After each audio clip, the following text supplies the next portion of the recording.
Bonjour, le prophète Joël Grasso. Vous allez nous présenter un peu votre ministère et sa particularité. Bonjour, bonjour au monde entier. Cette interview, c'est Infodirect.net. Infodirect.net, d'accord. Merci. Je suis le maréchal de la brigade anti-sorcier. Voilà, la brigade anti-sorcier.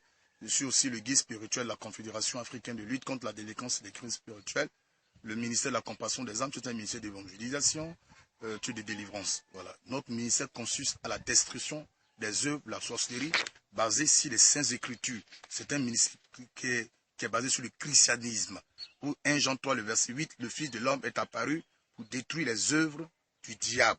Et quand nous lisons un peu dans Actes des Apôtres, le chapitre 10, à partir du verset 38, la Bible dit que Jésus-Christ allait de lieu en lieu, guérissant les malades et annonçant la bonne nouvelle et libérant tous ceux qui étaient sous l'emprise du diable. Acte 10, verset 38. Donc c'est une continuité du ministère de Jésus-Christ. Il dit, en mon nom, vous chasserez les démons. La présence des ténèbres sur la terre est une malédiction pour la terre. Et pour nous, le ministère est typique, on peut le dire, à l'Afrique, parce que les Blancs ont pratiqué la chasse aux sorcières. Je vous assure, tant qu'il y aura la présence de la sorcellerie sur le sol africain, l'Afrique sera maintenue dans la pauvreté. La pauvreté, parce que là où est la sorcellerie, là est la pauvreté. Il y a des gens qui gagnent des grands biens, mais les biens là, ça se détruit comme si c'est un vent, ça se détruit comme le feu de paille. Et c'est comme ça. Dès que les Blancs commençaient à détruire la sorcellerie chez eux au Moyen-Âge, du 15e, 17e siècle, le 18e siècle, ils ont connu le siècle de lumière, de la révolution industrielle, tout marche pour eux.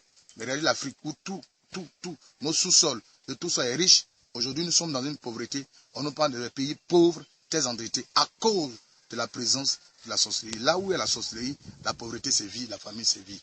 Mais je pense bien que nous devons combattre la sorcellerie. C'est pour ça que nous combattons la sorcellerie. Notre ministère, c'est de combattre la sorcellerie. Et j'ai toujours dit, s'il n'y a plus de sorciers, j'irai chez moi au ciel. Pourquoi avez-vous choisi précisément de lutter contre la sorcellerie? C'est pas moi qui ai choisi, c'est Jésus qui m'a choisi. Et je suis fier, je suis content quand je combats les sorciers. Et je mets tous les sorciers au défi. Et celui qui ne croit pas que Jésus-Christ est Seigneur, qu'il soit à Korogo, qu'il soit partout ici dans Côte d'Ivoire, qu'il m'appelle dans sa base. Qu'il vient m'appeler dans sa base, j'irai chez lui là-bas. Sa base, le désarmer dans le nom de Jésus-Christ. Mon ministère est fait pour les désarmer. Mon ministère est fait pour les affronter, les détruire et les amener à Christ. S'ils veulent bien entrer en Christ, ils amèneront à Christ. Mon ministère est fait pour ça. Parce que tant qu'il aura ses présences, l'Afrique ne connaîtra jamais l'élévation et la bénédiction. Et ces sorciers-là tuent nos bras valides. Les quatre qui devaient développer les régions ne vont plus dans leurs régions, ils ont peur à cause de cette présence de la sorcellerie. Dieu m'a fabriqué pour attaquer les sorciers. C'est pour ça que quand tu me rencontres, le sorcier oublie de te laisser. Quand tu me rencontres, le sorcier de ta vie oublie de te laisser. Chaque homme de Dieu a sa grâce. Moi, le don que tu m'as donné, c'est la destruction des œuvres de la sorcellerie. Jésus m'a consacré. Je suis un ex victime de la sorcellerie. Mes parents ont été tués, mes frères ont été tués par la sorcellerie, mais moi, Jésus-Christ m'a délivré, il m'a consacré à ce travail. J'ai vu Jésus-Christ, lui-même m'a mis de l'huile sur ma tête, il m'a dit c'est mon travail, et je suis fier voilà, de faire ce travail. Et tant qu'il y aura des sorciers, je serai toujours prêt à les traquer. Je suis prêt à les traquer. Vous parlez de panafricanisme. Quel rapprochement faites-vous entre la médecine traditionnelle et la sorcellerie? Parce que je m'explique, oui. La médecine traditionnelle utilise les feuilles, par moment des amulettes, pour se protéger, en fait. D'accord, vous avez un truc dont je vais faire ressortir quelque chose. Quand on dit médecine, médecine c'est la science. Il n'y a plus de mauvaises choses dedans. Médecine traditionnelle. Ce n'est pas parce qu'elle est traditionnelle qu'elle est démoniaque, diabolique. Vous voyez les plantes que vous voyez aujourd'hui, la médecine moderne, là, c'est des plantes qui prennent aujourd'hui pour soigner les gens, c'est tout. Elle a été modernisée parce qu'il y a des doses et tout ça qui a été médicalisé en laboratoire.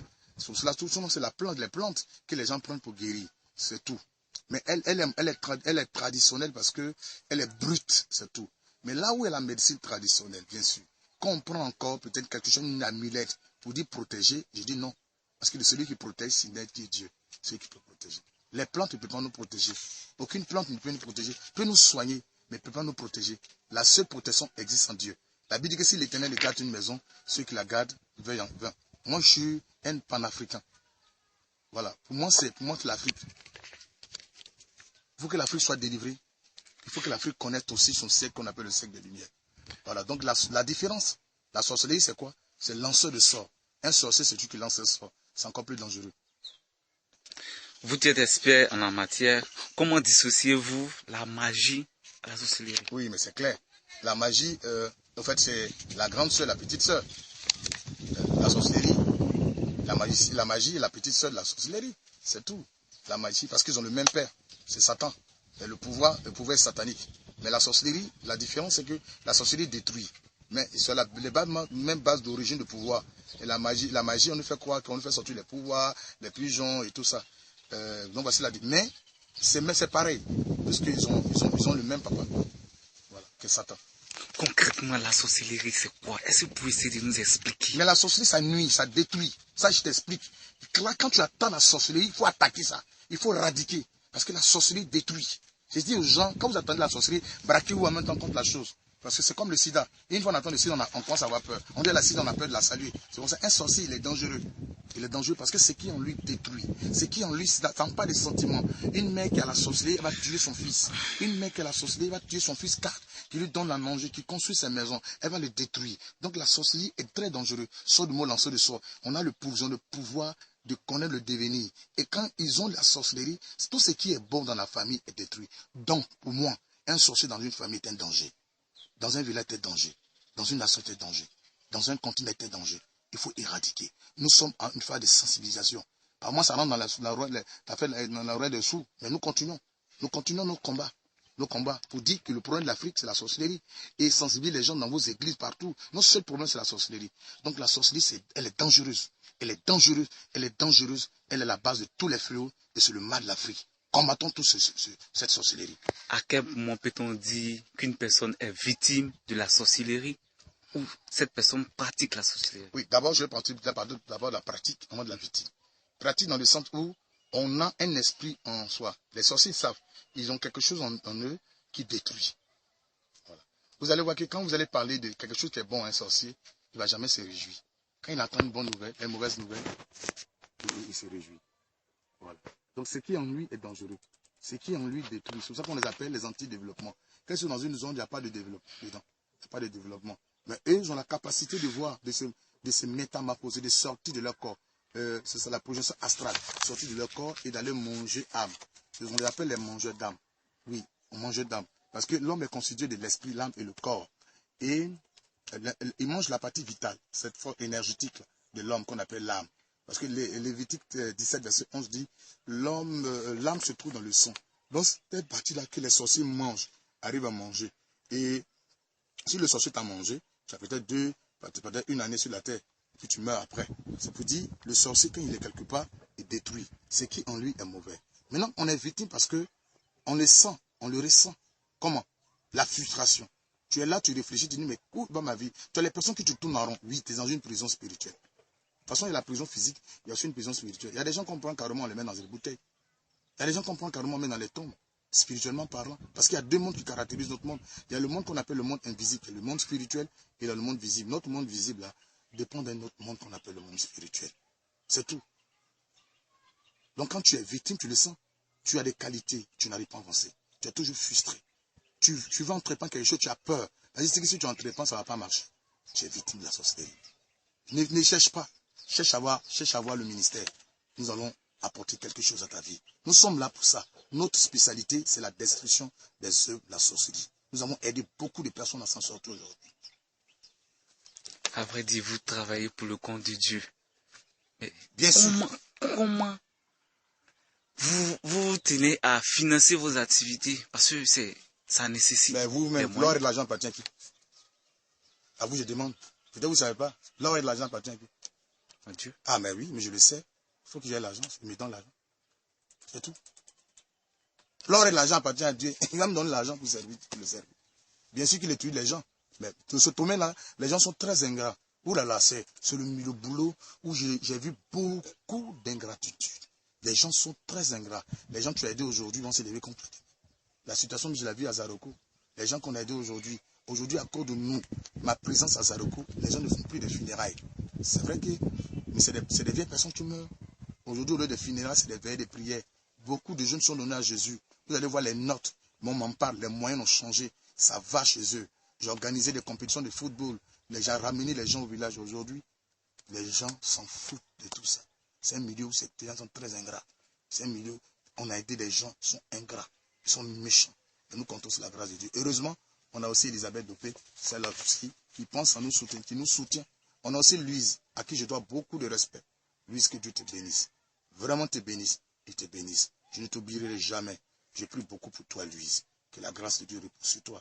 J'ai pris aussi pour Françoise, ma fille, que la grâce de Dieu repose sur toi. J'ai pris aussi pour tous ceux qui nous soutiennent dans le monde entier. J'ai pris pour eux. Mais c'est un milieu où les gens sont très ingrats. Mais je dis, Dieu est fidèle et ne m'abandonne pas. Voilà. On voit ici que vous présentez la sorcellerie comme étant une maladie. Oui, comment expliquez-vous? Mais elle est une maladie, dans le sens où quelqu'un, si on mange l'homme, on ne mange pas l'homme, quelqu'un vient, il mange son enfant. Comment une mère peut venir manger son enfant? C'est une maladie. Tu iras ton enfant, tu le manges. Ton enfant qui te... Mais non, c'est pas fait. Mais c'est une maladie. La personne est possédée. Est possédée.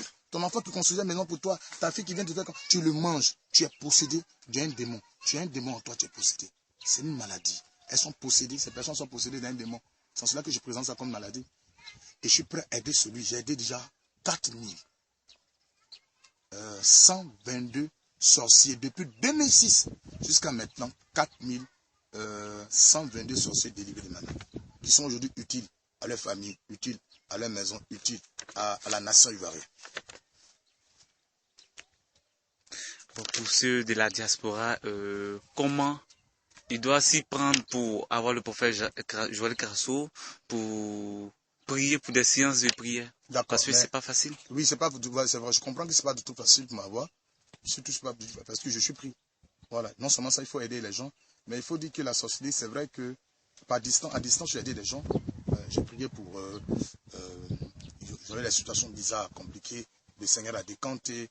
Il y avait des gens dont l'argent était bloqué. C'est décanté. Il y avait des gens dont les papiers étaient bizarres. C'est régularisé. J'ai intervenu à distance pour des gens qui étaient malades et le Seigneur agit. Mais c'est encore plus intéressant l'approche physique. Quand physiquement la personne est en face de moi, il y a beaucoup de choses qui se règlent. C'est pour ça que dans ces temps-ci, je demande aux gens de se rencontrer sur le Skype. Plus sur le Skype, Dieu m'ouvre l'esprit sur la vie de la personne. C'est comme un scanner.